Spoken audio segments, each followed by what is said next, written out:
Bueno, Atilio está del otro lado, ahora vamos a comenzar a hablar con él. Voy a empezar con un bajo perfil en las preguntas. Si nos pudieras explicar qué tiene que ver el tema de qué está pasando con las actas, porque se dieron varias versiones con las actas, desde que no aparecieron hasta que fueron hackeadas, hasta que el presidente Maduro se presentó a la Suprema Corte de Justicia para reclamar que todos presentaran toda la documentación al respecto de la votación. Y la verdad que eso produjo un poco de ruido, mucho ruido en muchos países que estaban acompañando al proceso venezolano. Así que, buenas noches, Atilio Borón, ¿cómo estás? Vos, yo sé que estuviste en Venezuela y estuviste en las elecciones, así que contanos un poquito cómo fue. Claro, sí, bueno, buenas noches. Sí, yo creo que evidentemente son procesos electorales muy especiales, ¿verdad? Porque ahí lo dijo muy bien la persona que estaba haciendo el informe antes. Venezuela no es cualquier país, es el país con la reserva de petróleo más importante del mundo. Donald Trump dijo hace pocas semanas que le acusó a los demócratas de ser unos imbéciles, decía, porque teníamos la Venezuela ya en un puño, el régimen venezolano, dijo él, había colapsado prácticamente, faltaba un empujón más y nos quedábamos con el petróleo de Venezuela, pero estos inútiles fueron incapaces de concretar lo que había que hacer, y por eso todo el tema de las actas y todo lo demás, en un sistema electoral que lo dijo antes la Fundación Carter, ahora aparentemente está tratando de decir otra cosa, pero no en este punto, tiene un sistema automatizado de control y recuento de votos que realmente es muy eficiente, es muy confiable, y bueno, no hay ninguna razón para desconfiar ahora de los números que arroja ese sistema. Ahora, si quieren ver las actas, yo me pregunto, digo, ¿en cuál proceso electoral se exigieron la presentación de las actas de cada una de las mesas? Son creo que 30.000 mesas en todo el país. Digo, cuando se eligió a Boric en Chile, ¿a alguien se le ocurrió decir, a ver, presenten las actas? Cuando se eligió a Bolsonaro en Brasil, o a Lula en Brasil, o a Milei en la Argentina.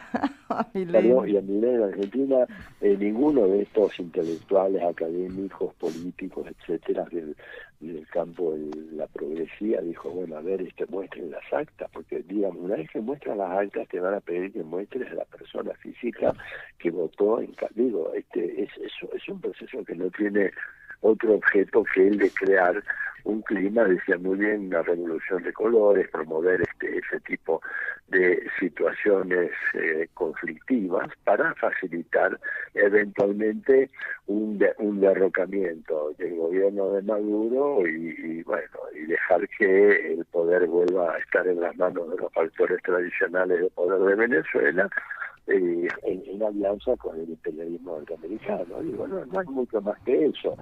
Y hay que reconocer además que realmente el María Corina Machado y su gente no son capaces de presentar ninguna evidencia que sustanciara lo que ellos dijeron. Empezaron diciendo que habían ganado con el 70, después dijeron que habían ganado con el 62, 66, pero después dijeron 62, 63, y después María Corina decidió pasar a la clandestinidad.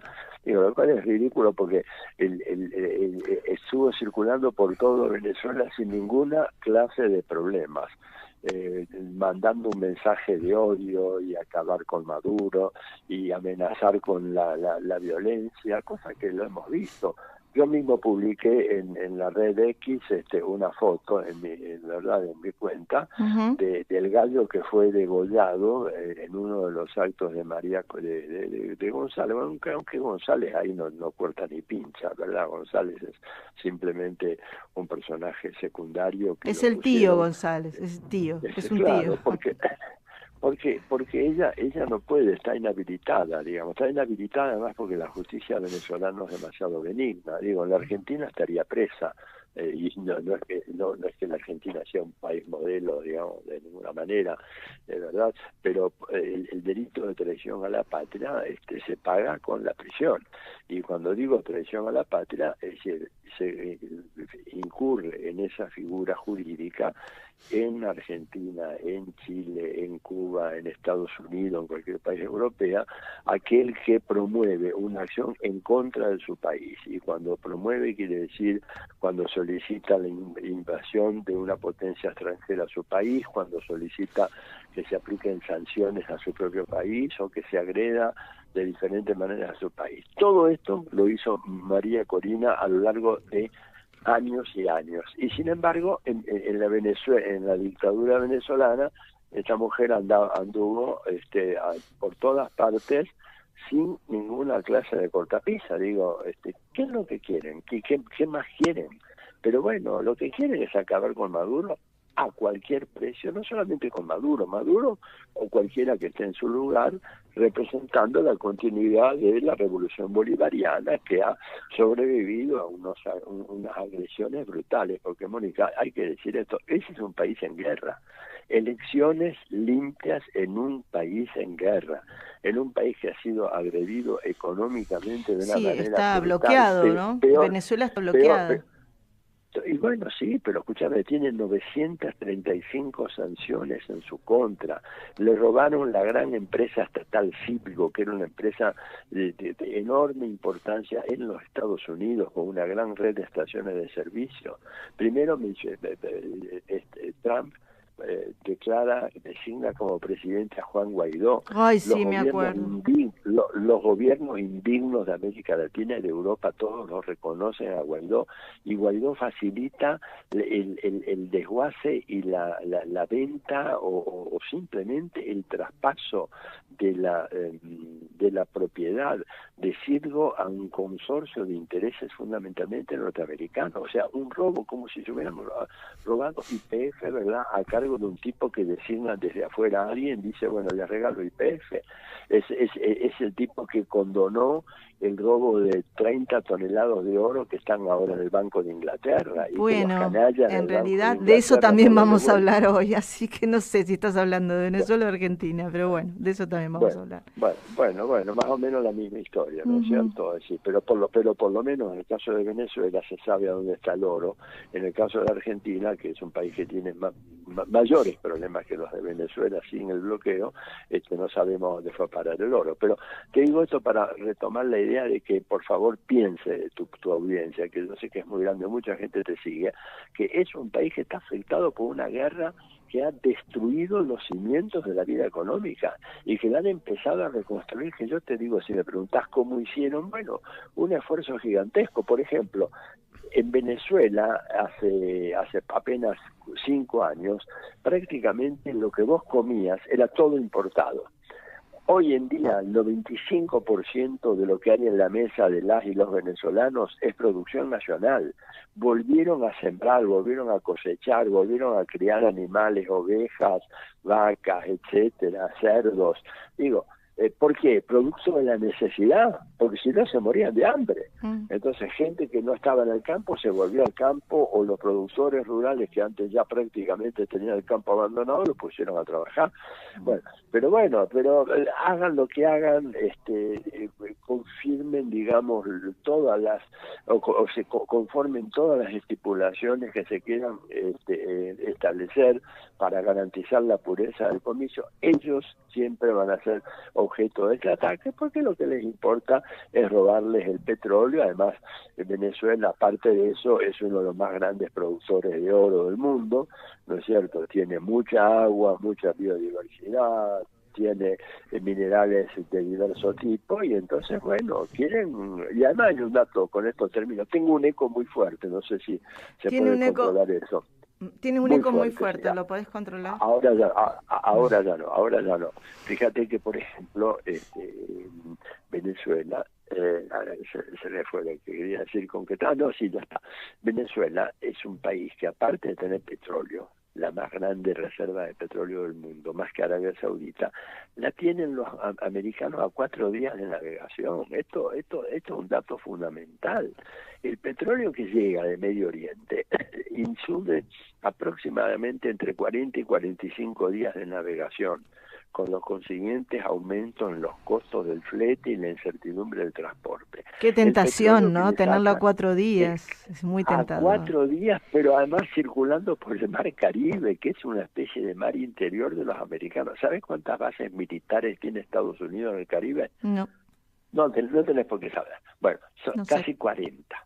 Están en el libro de Telma Dusani, se llama Territorios Vigilados, es un libro que he publicado hace ya un poquito más de 10 años. Ahí está el mapa con todas las bases militares. Entonces, para ellos, hacer circular el petróleo por el interior del Mar Caribe, custodiado por más de 40 bases militares, y que en 4 días ya a Houston, es una tentación absolutamente irresistible. Entonces, hay que sacársela. ¿Quién es Maduro? Esos tipos, esos indios, esos negros, esos choriplaneros. Esa es la imagen que ellos tienen, te das cuenta, del pueblo venezolano. ¿Cómo lo van a tener ellos ese petróleo?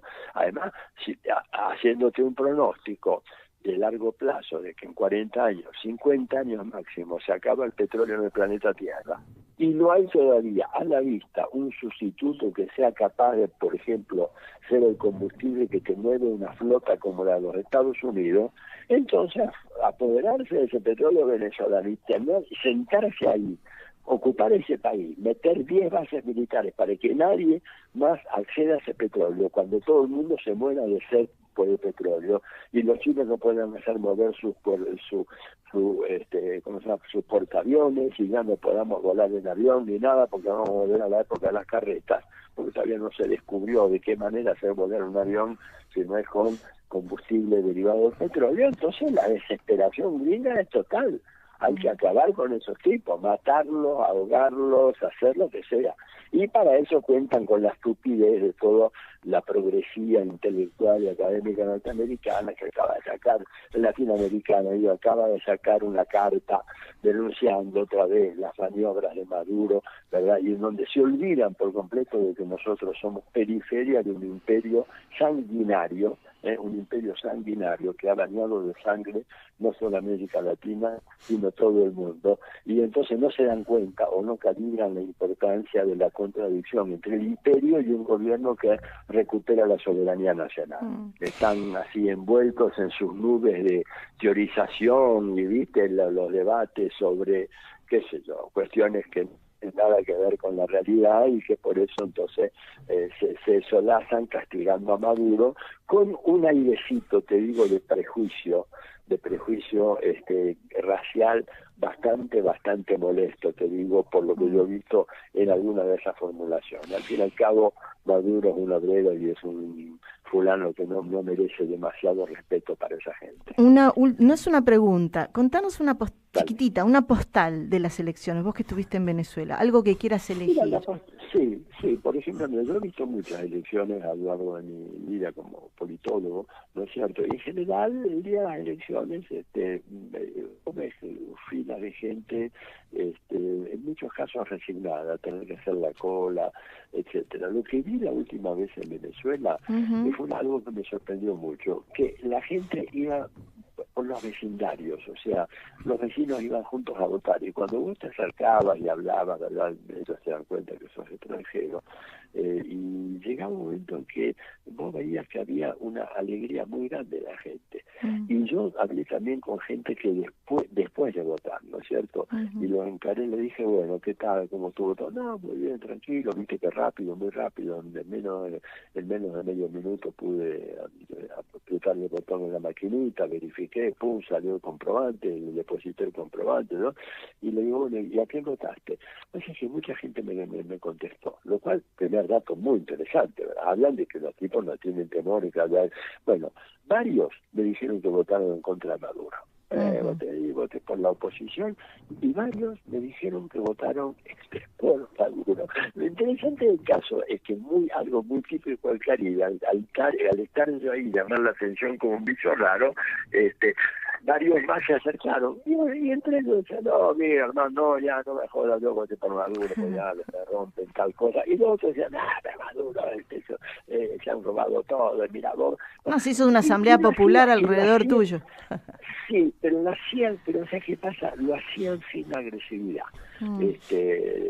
Incluso para esto tomándose el pelo recíprocamente. O sea, no era la sensación de que vos estabas en un punto de una crisis tremenda y los tipos estaban matándose, no, digo, lo discutían de una manera abierta, y no solo lo único, hay incluso con tiempo te puedo pasar algunos materiales de video que sacaron algunos chicos, por ejemplo, de Costa Rica, que estuvieron y vieron eso mismo. Me sorprendió mucho, porque cosa que no vi en anteriores elecciones en Venezuela, donde la cosa estaba realmente más tensa. Esta vez me sorprendió mucho, y por eso me pareció una injusticia tan grande haber hecho todo este gran disparate, que ahora van a quedar realmente como una banda de fascinerosos o una bola de estúpidos. ¿Qué querés que te diga? Pasame esos videos, porque lo que está sucediendo acá con los medios de comunicación es que parece como un país en llamas, una anarquía, todos contra todos.